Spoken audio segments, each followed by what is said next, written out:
Hi, I'm Debbie Georgatos. Welcome to my show, America, Can We Talk? Today, we're going to talk about coronavirus protest arrests. Congressman Louie Gohmert joins me to talk about progress in reopening America and Harvard attacks homeschooling. And of course, I'll tell you why these stories matter to you. Stay tuned.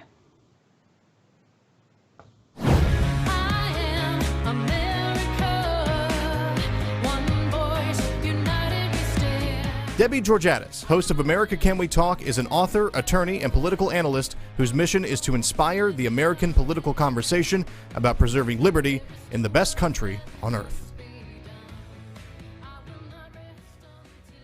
Welcome to today's First Five. I'm Debbie Georgatos.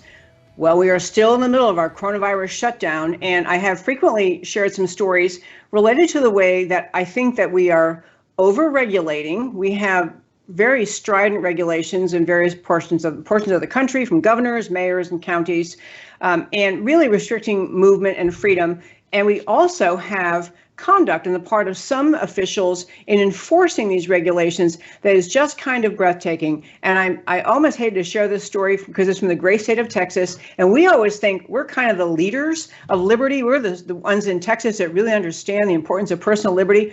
But a story about how the coronavirus regulations are continuing to inspire some members of police departments, some people in authority, to engage in behavior that is just, you're kind of surprised by it, and it just seems unnecessary and unwise. So in Laredo, Texas, the city of Laredo, Texas, they are under shutdown, as most places are, meaning businesses that are non-essential have to be closed.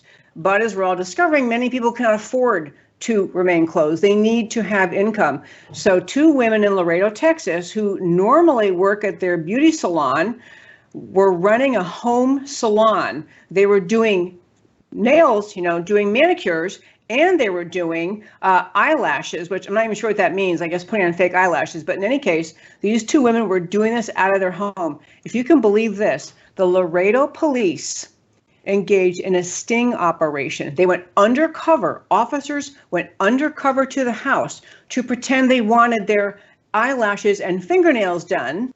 And when they were let inside and they started to get whatever the services were, the two women running this in their home were arrested. This was Ana Isabel Castro Garcia, age 31, and Brenda Stephanie Mata, age 20. So these are young women who are actually trying to keep their business going, but an undercover sting. I just have to say, I would think those officers could think of something better to do with their time than to go undercover after a bunch of people trying to keep their business running. Another quick story was out of Raleigh. This is kind of amazing what the outcome was, but there was a protest in Raleigh, North Carolina, and it was about basically the shutdown, trying to tell the governor, open the state, we don't want to shut down anymore. And so there was a woman who was in a parking lot, part of the shutdown protest, and she was arrested. And she wouldn't move when she was told, okay, there's nothing else in the parking lot. She's not hurting anybody, but she was arrested. And someone tweeted, what part of the governor's order did she violate? What part of the governor's order was violated here? And the Raleigh police actually tweeted out, protesting is a non-essential activity. I don't know about that. They had a lot of legal opinion in the article, basically saying, well, you don't lose all your constitutional rights, even in an emergency, but you have to obey the officer, instructions of an officer. I think all these will be dropped. I don't think these will actually be prosecuted. We have in Dallas a salon owner who just saying, I'm not closing down. She got an order from our county judge here in Dallas to close down. She very dramatically and on video tore it up, said she's going to stay open. That's going to a head. And last one I'll share in this first five, I have to say, I'm kind of enjoying the spirit of people who are they sense there's something wrong with this shutdown. It's too extreme.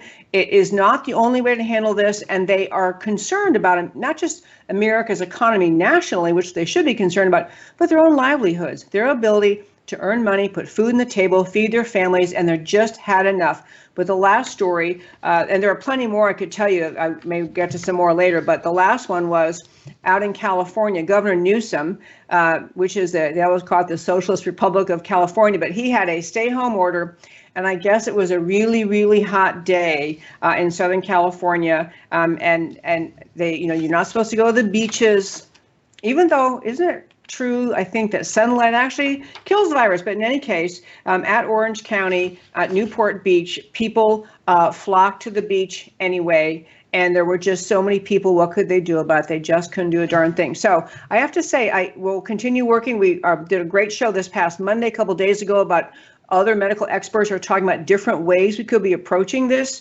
problem instead this coronavirus instead of the pretty massive shutdowns that we are dealing with. I appreciate we had an opportunity to talk through those. And I actually am enjoying the spirit of America, just saying, we want to work. What a great thing to protest for. We want to work. Those have to be Republicans protesting. And that, my friends, is today's First Five. I mentioned at the start of the show, we have Congressman Louie Gohmert joining us. He represents, I always think it's really symbolic, Congressman Gohmert represents Congressional District 1 in Texas. He's a member of Congress. He's, very beloved by conservatives. He's served in Congress since 2005. He's a graduate of Texas A&M. He received an Army scholarship and a BA in history. He served as class president there. He has Juris Doctor's law degree from Baylor in Waco, where he was class president there too. He served as U.S. Army Judge, Advocate General's Corps, JAG Corps, at Fort Benning, Georgia from 78 to 82. He's also served as a state district court judge in Texas. And he was also appointed by Texas Governor Rick Perry to fill a vacancy as Chief Justice on the Texas Supreme Court in 2003. But the most important job he's ever had is, in my opinion, is he's now representing Texas in Washington, D.C. Hello, Congressman Gohmert. Hey, Debbie, it's great to be with you. Of course, father and husband are pretty important. They may be at the top. Okay, I totally agree. Don't tell your wife I said that. No, just kidding.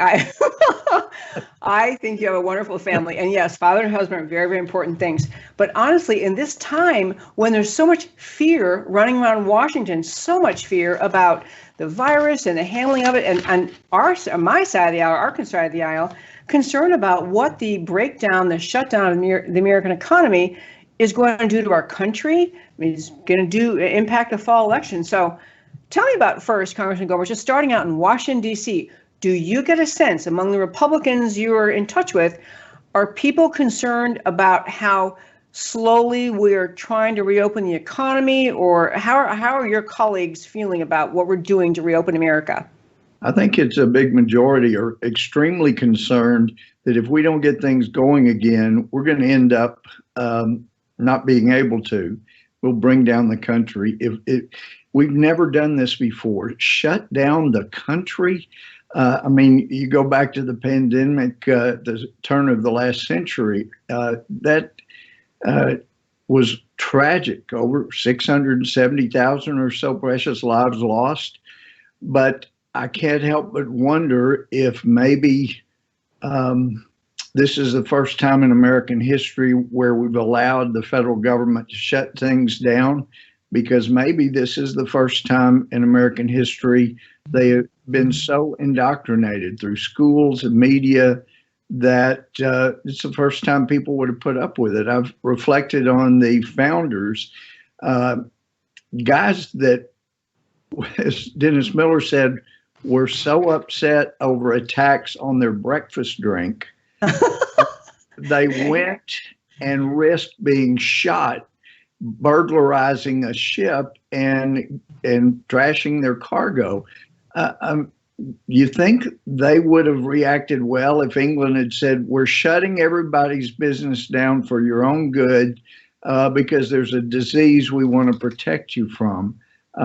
I don't think those guys that risk their lives over a tax on their breakfast drink would have taken well to being told, you can no longer make a living.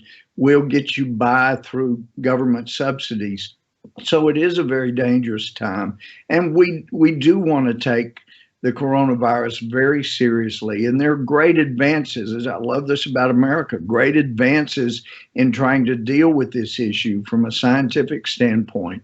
And that's fabulous. And there are new things that will be coming out in the near future, I feel sure, that are going to make it easier to deal with these issues. But there is great concern. The Democrats feel like they have, they couldn't do it through impeachment, through the Russia hoax, through the Ukraine hoax.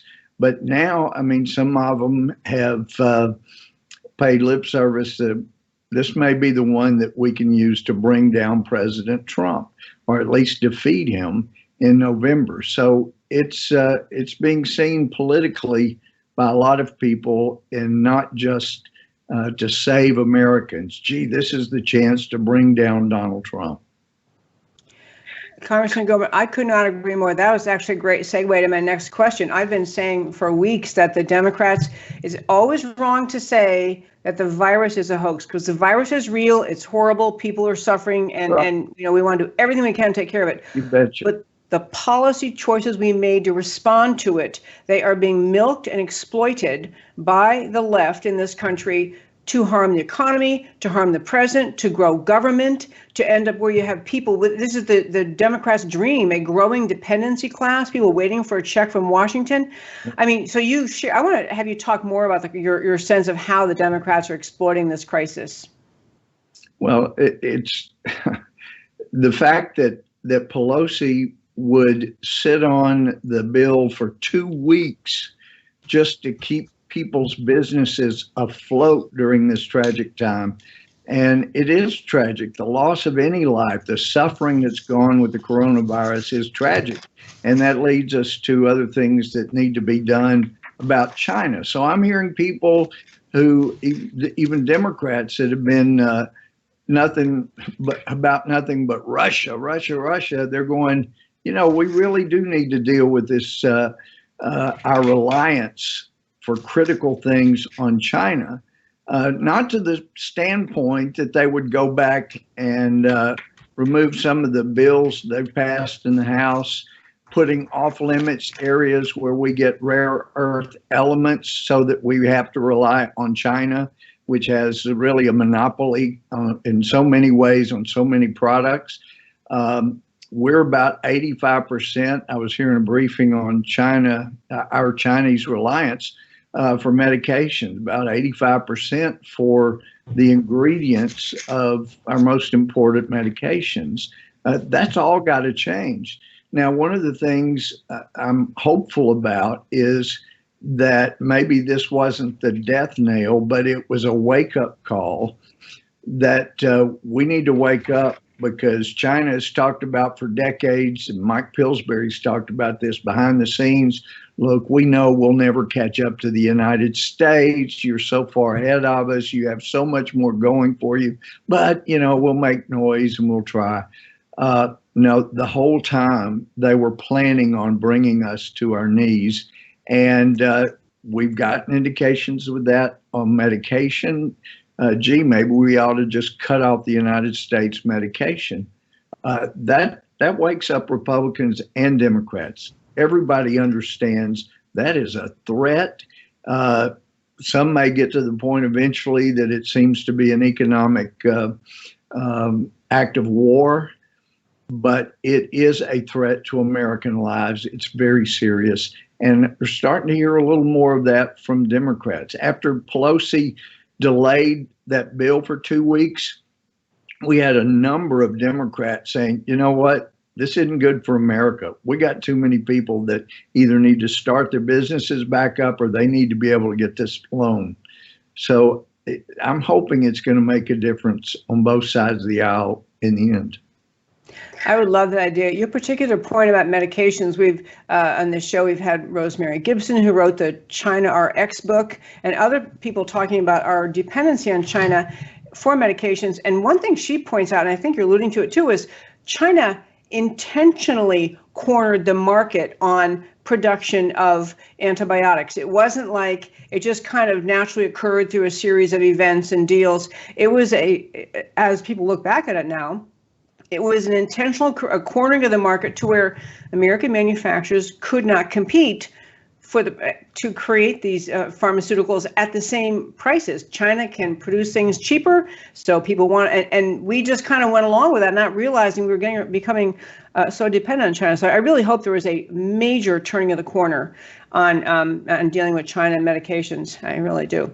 Well, Debbie, could I also make another point on not only have we grown in our reliance on China, but there are so many financial entities that are looking more and more to China. And of course, you've got Joe Biden's family connection through his son, the money that he's made off of China.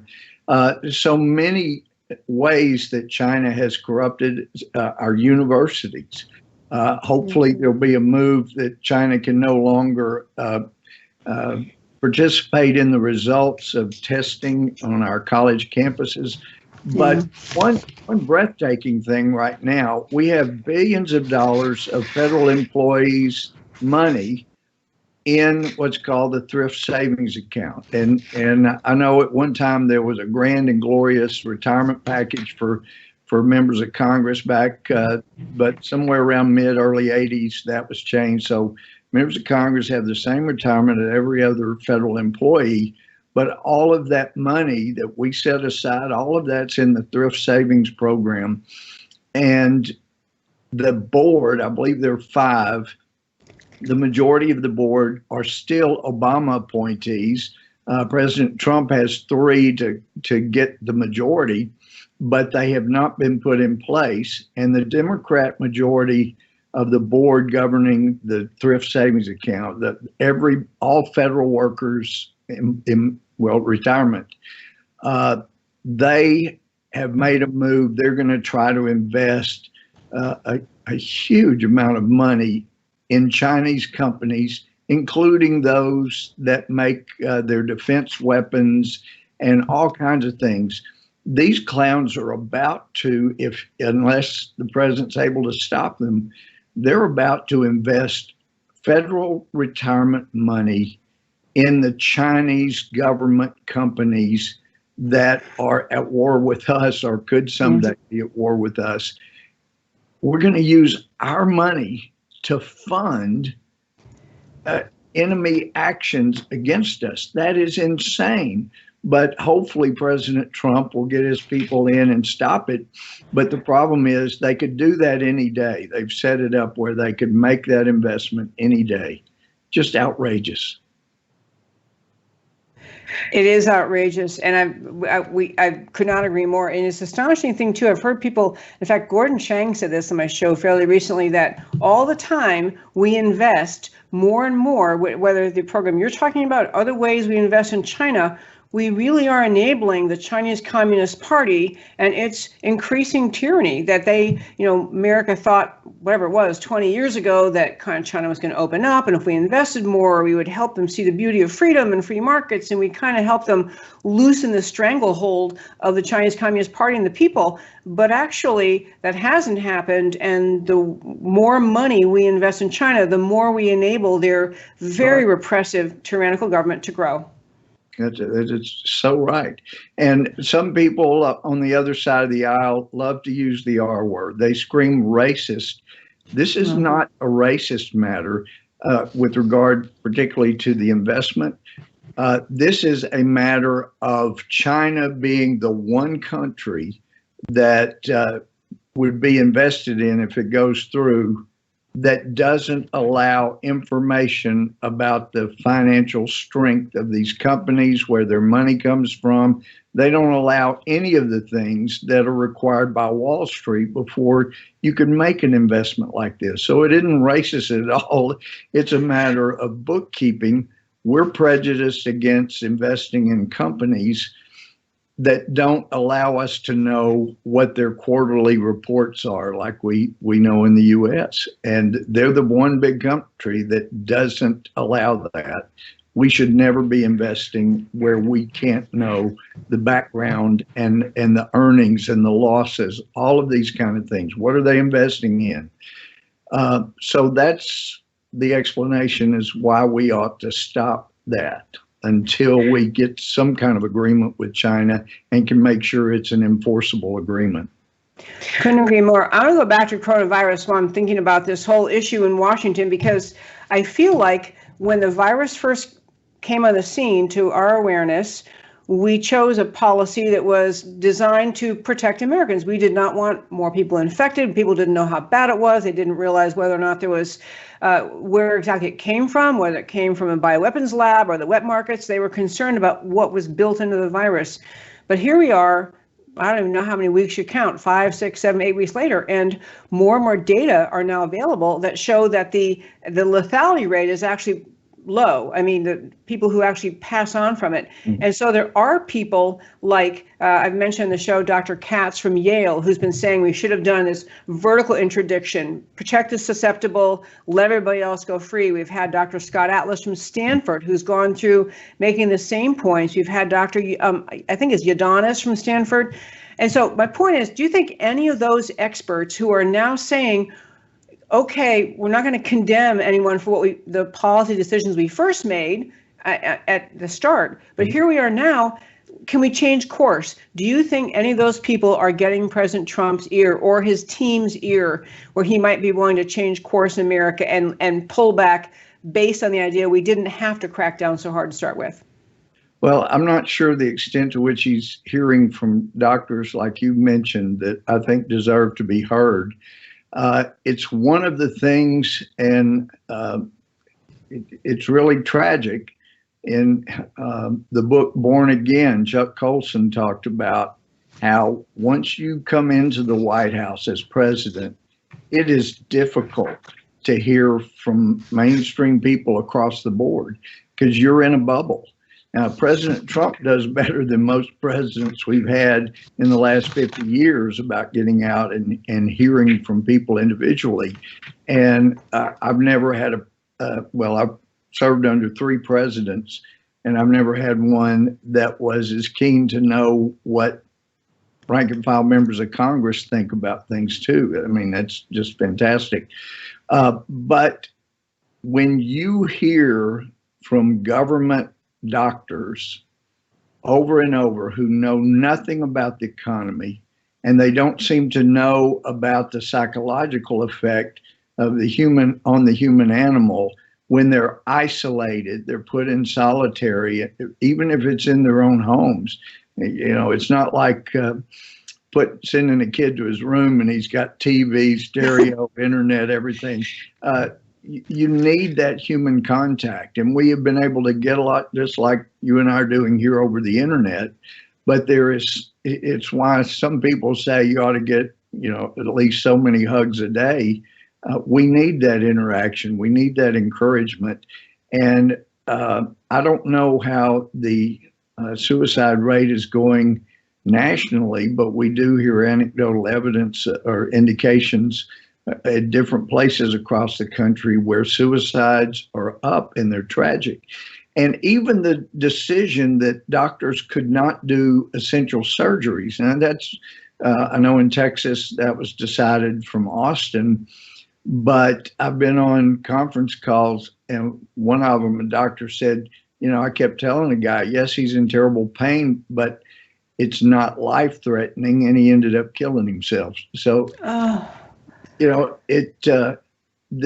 all of the policies, including the essential care by medical professionals, needs to be looked at. And I know that our governor is relaxing some of those requirements even today. He's making announcements about further reopening of Texas, including healthcare. Yeah, he is. Actually, on the healthcare subject, that was one of the points that Dr. Erickson and Masahi did, who are from Kern County, California. They run the largest testing medical facility there, and they did a big, long video, which I played on Monday on my show, just describing, I played little segments of it, but they were describing that what you're describing, that people with non-life-threatening but very painful conditions can't get care. Also saying there's been so much fear put out there about this coronavirus, and their view unjustified because it has a 0.03 lethality rate or some number like that. It's just very, very low. That even people who think they might be experiencing a heart attack, they've had patients tell them, well, I didn't think I should come to the hospital because I thought, what if I catch COVID-19 when I go there? I'm better off staying home. So truly situations where they should be seeking medical care and they would normally, there's so much fear out there about this virus that it's going to cause people to have deaths from unrelated health problems. So they're just, I don't know. Go ahead. We know the most vulnerable, and you were alluding to that earlier. So those are the people that should truly have been protected. With regard to the lethality of the coronavirus, I was looking this morning.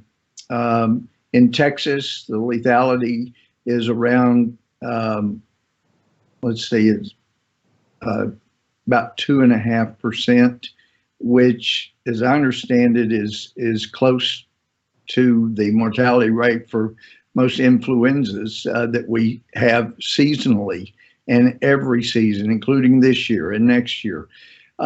In New York, however, I think it was around 7.6%, which is of great concern.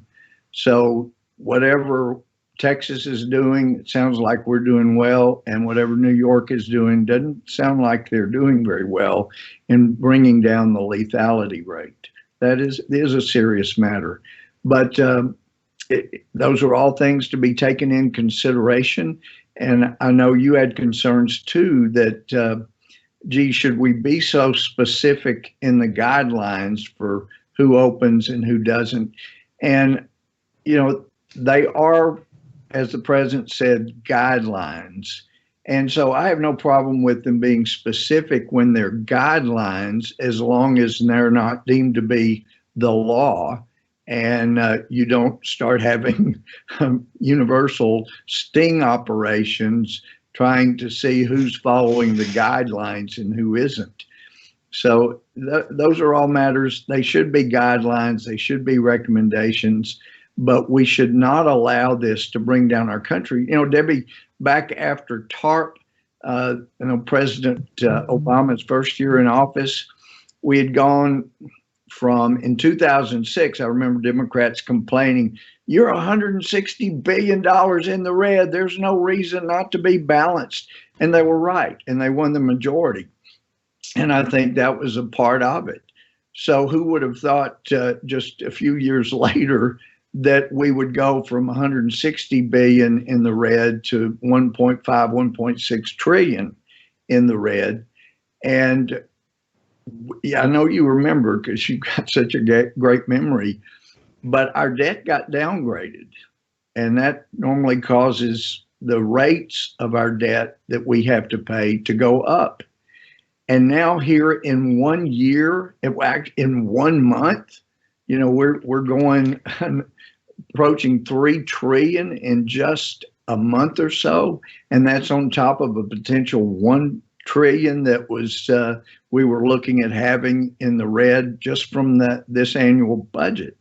So we are in grave danger of having debt downgraded that could end up causing us to pay more for interest rates than we do for, say, Social Security or Medicare or defense for sure. So this is really serious stuff. We've got to look hard at whether just what we're doing is enough to bring down our country. And let's face it, Democrats have been leading the charge for many years saying poverty kills.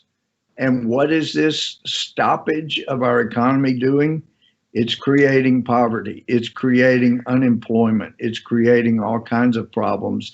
And if the Democrats had been right, all those years they were talking about poverty kills, then they need to get serious about trying to open up more of what we can to stop poverty from growing.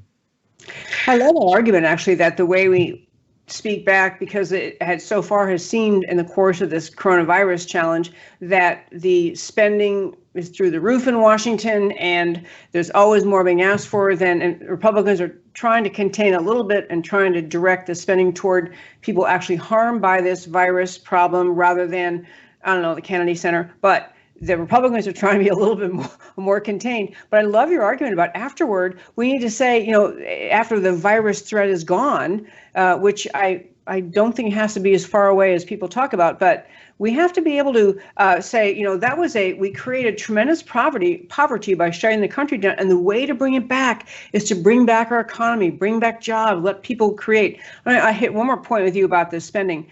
Back when Obama was president, we had the big problem in 2008, and so we had a big new budget in 2009. I think it might have gone up 50% or something in that ballpark.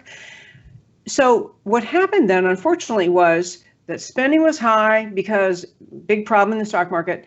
But then the Democrats began to treat that amount that was the budget level set in 2009 as the floor, the norm. It isn't like they said, okay, that was a crisis, now we're back down. So we really have that problem here of having people say, well, look what we spent in 2020. Surely this is the new floor. And I mean, do you think that could be a problem? No, I know it'll be a problem because history repeats itself. And if you go back, the Obama administration, after going between 1.5, 1.6 trillion in debt in 1 year, they were bragging, look how much we've cut more off the budget than any administration in history. Well, yeah, but you're still 1.4 trillion or 1.3 trillion over what we ought to be spending. So, like you say, it became the new floor. And we have been hovering around 1 trillion in debt in the red every year for a number of years now, and greatly preceding President Trump. But we never, if we got below 1 trillion in the red in any years since 2009, it wasn't by much. But we have got to get serious about that, because you can bankrupt a nation. Look at the Soviet Union. You can only spend your money so long that you don't have before things come down. And I hear a lot of people saying they're just printing so much money. Well, after TARP, some of us had a visit with the Fed, and I asked a simple question. Well, how much more money are we printing now than we did, say 10 years or so ago? And I was told we're not printing really any more money, not much more at all. And I said, but there's so much more money in the system. Yeah. And I was told, and I quote, oh, well, we couldn't possibly print all the money we are creating. That was a wake up. Holy cow. We're not even bothered to print it anymore. It's now just new digits in the overall system, but there's no printed money to back it up. I mean, oh my gosh, it's incomprehensible. It's ethereal or something out there. Okay. Well, I know you. Bernanke told us back at the time, we are not monetizing our debt. We are not buying our own debt. Well, it turns out they were providing money to a third party, is what some of us found out, and letting the third party buy our money or buy our debt with our money.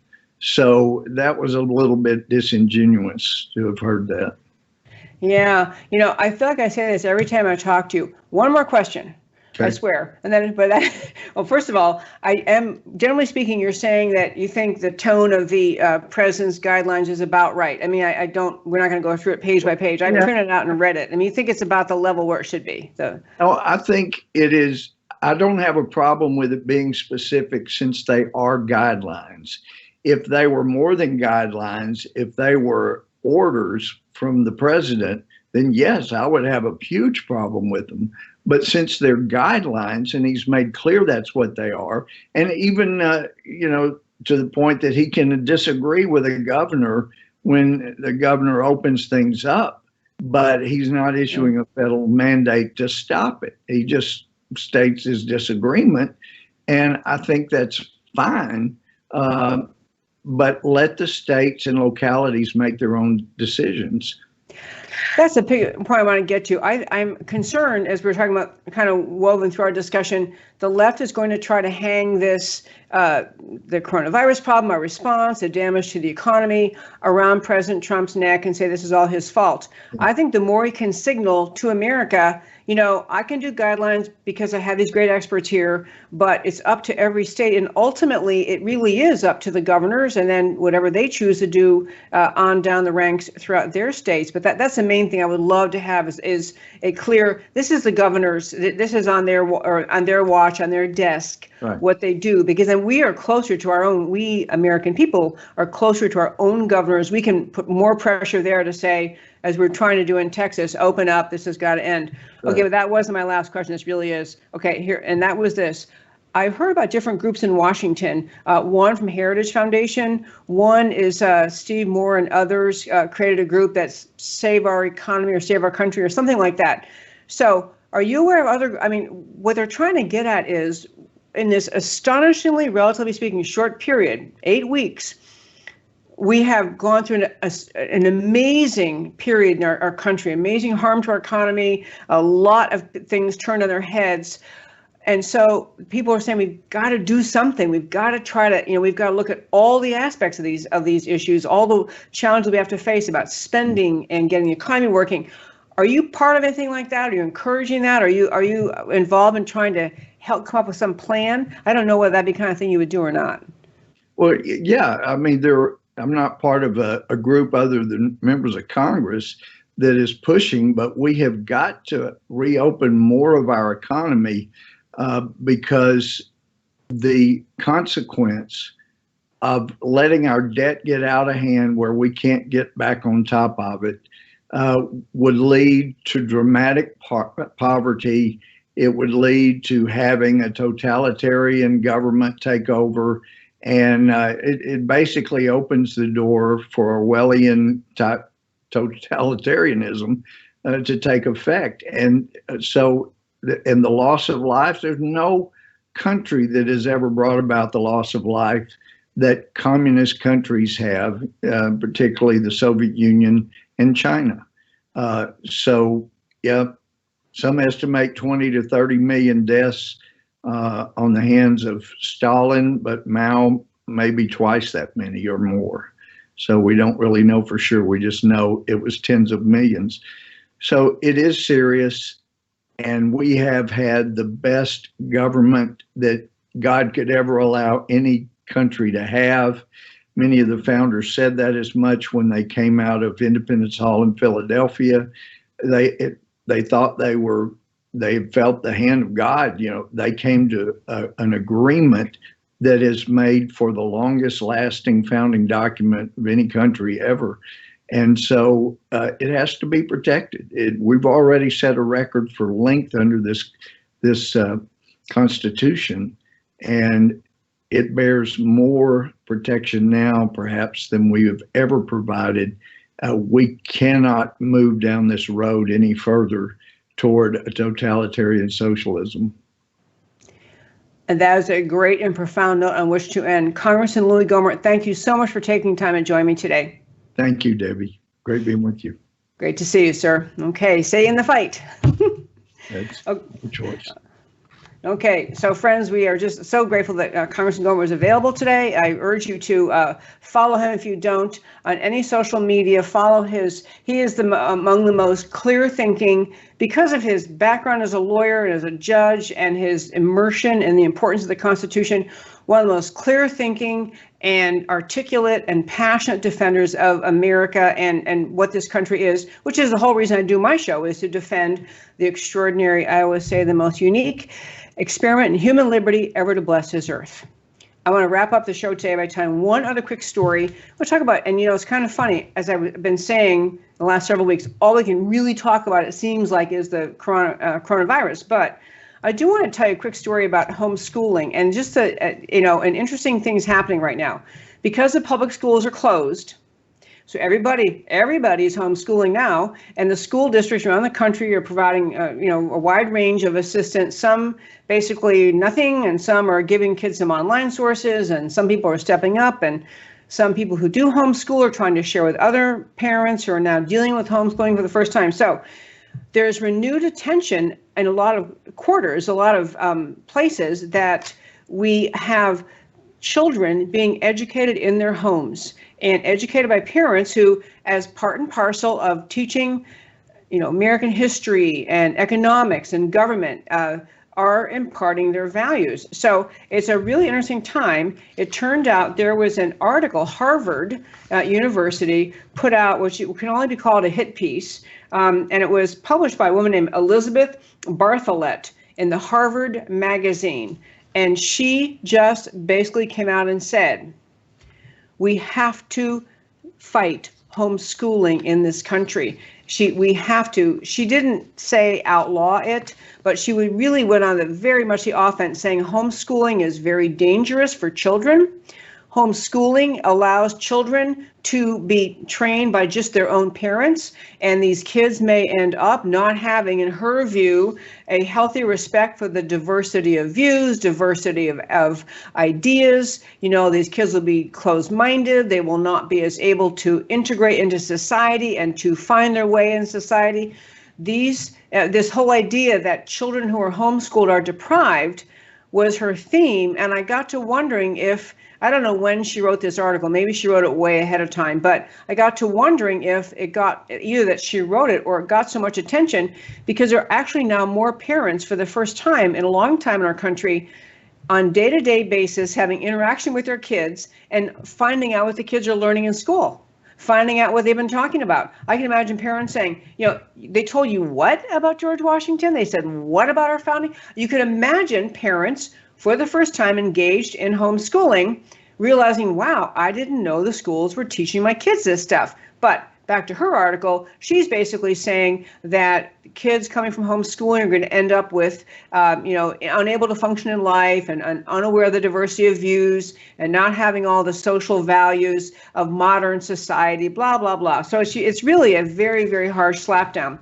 But the great thing was, and why I want to mention it, and I'm closing out the show, this topic today, but I want to mention that, growing up and in my life growing up, I didn't know anyone who homeschooled. I went to public school and then, private school for college and law school. But I mean, I didn't ever know homeschoolers, and I did not have any perception of, what it involves to really homeschool your kids. It wasn't until we moved to the state of Texas in the year 2000.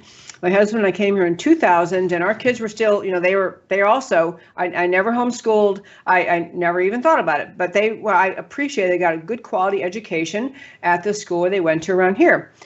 But I'm beginning to realize in this battle to take back our country from leftism, in this battle to help instill in the next generation of children, what America was founded on, what America means to the world, what the ideas of our founding, the depth and importance of those ideas, and the brilliance of the people who were at the time the noted philosophers that our founders had actually read and contemplated their ideas and decided what they thought of. And so our founders had taken those ideas, these, over the millennia ideas by deep thinkers, and they had a chance to create a country based on the ideas they learned and based on what they thought would be really important in order to have a country like America be created, be successful, be sustainable, to use a modern word, and have the highest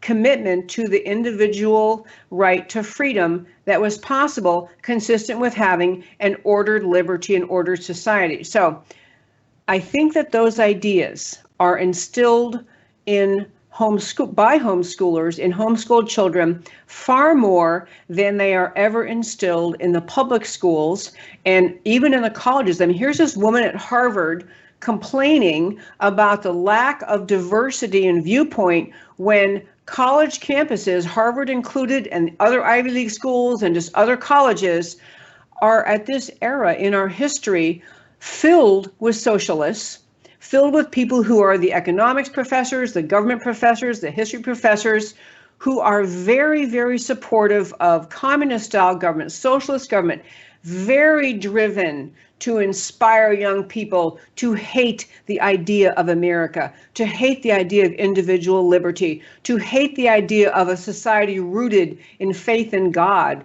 and a society rooted in Judeo-Christian values. Colleges and high schools and even lower than that around this country have been really infiltrated by the American left. Happened over decades. We didn't realize it was happening. It just kind of, we have now more conservatives alert to that than we had in a long time.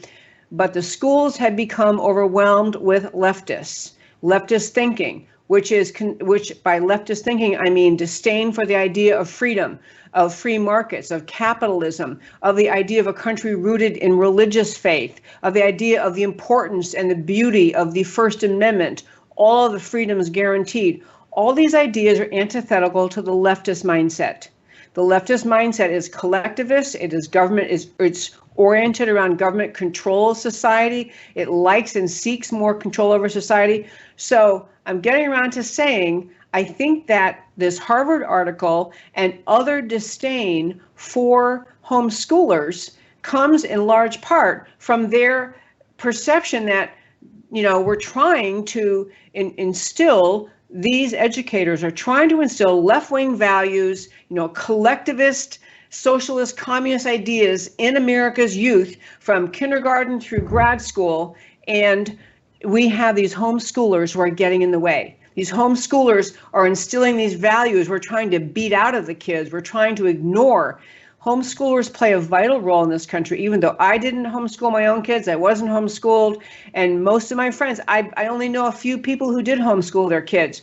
But as I've talked with them more and more, I've realized that the homeschool movement has come a long way from formerly having been just largely driven by, religious faith, people who wanted to have a faith-based education in their home, wanted to instill their faith, mainly Christian values, in their children. But homeschooling is growing in this country because more parents are beginning to appreciate again, to newly appreciate the extraordinary greatness of America and the idea of a country rooted in liberty. And they recognize their children will never learn this at school, and that too many American kids are not learning this in school. So the homeschooling movement is growing as the left grows more as strangling control over the education system. Homeschooling is growing as a means to counter that, to instill in children, our own children, and as they grow up into young adults, love of freedom, love of America, love of the idea of America. That's really what is at the core of this Harvard professor complaining about homeschooling. She really created quite a stir. A lot of articles written in response, just saying all sorts of wonderful points. But I wanted to say, I don't usually talk about homeschooling on my show very much, and it's not something I pursued in my life. But I can see its place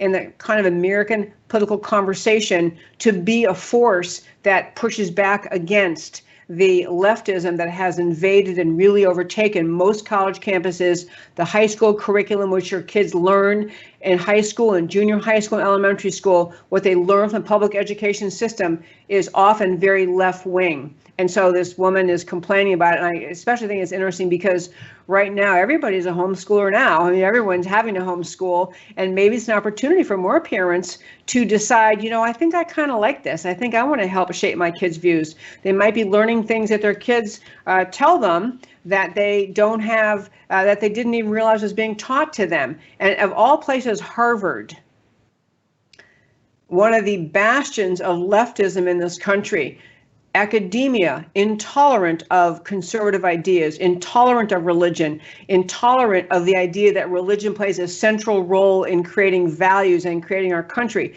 intolerant of the idea that freedom and free markets and capitalism are the best blessing for anyone on earth, intolerant of all those things. So Harvard, intolerant of the goodness of America, criticizing homeschoolers who are, many of them in large part, trying to instill in their children love of America. The articles, there are a bunch of articles up on our website, americacanwetalk.org. You can read some of the responses people had to this Harvard hit piece about homeschooling. I thought it was actually, it was a great topic to close out today. I talk about the coronavirus so very much in this show, and we have to talk about it. It's monumentally important, but the other things are going on too. And so the need to defend homeschooling, to newly appreciate for people who didn't do homeschooling, the value it contributes to our American culture and society. For the vast majority of homeschoolers who are conscientious, serious, substantive teachers, is a blessing. You're going to have a cadre of kids coming out of homeschooling who are going to be more committed to preserving America than a lot of their compatriots, their peers, coming to the public school system. And that, my friends, is the rest of the show for today. I want to turn, as I always do, at the end of every show, to tell you why the stories we talked about today matter to you. We started today talking about the coronavirus protests and the actual arrest, Laredo, Texas, police sting operation infiltrating a nails and eyelashes home salon operation and making arrests. Raleigh, North Carolina, police department tweet protesting is not an essential activity. Californians flocking to the beaches in defiance of governor's stay-at-home orders. I love that spirit. We're not staying home. Constitutional rights do not disappear in any crisis. Civil disobedience is honorable when the laws being protested are wrong. And number 2, law enforcement is losing the people's respect. Government is losing the consent of the governed. President Trump and Attorney General Barr must act to temper the would-be tyrants who do not understand number 1 and number 2 above.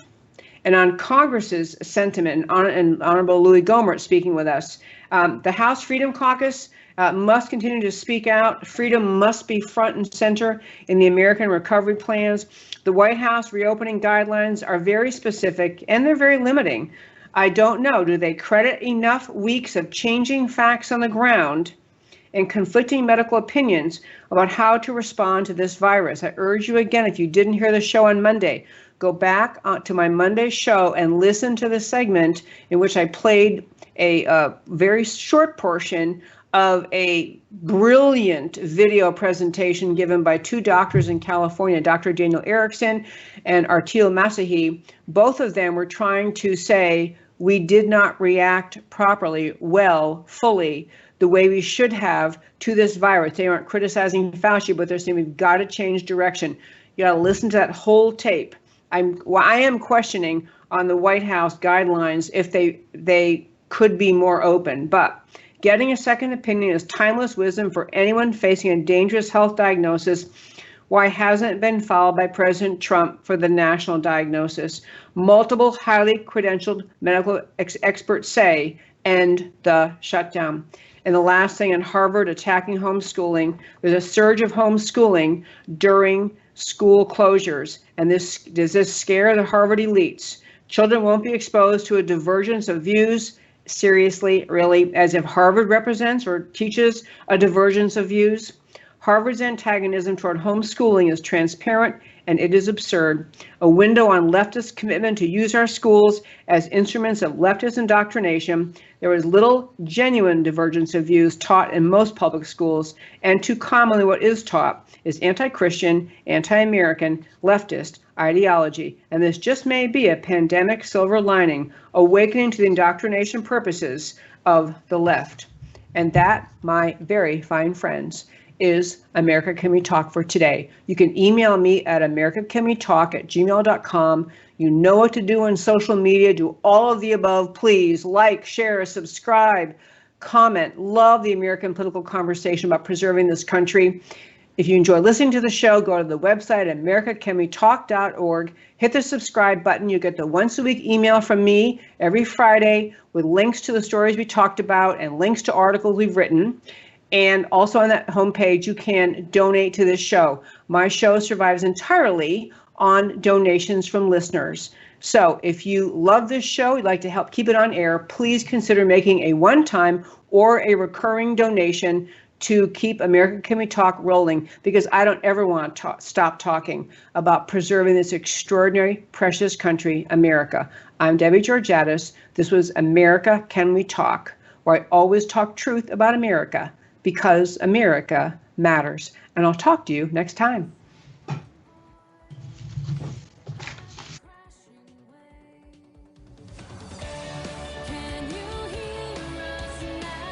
America Can We Talk?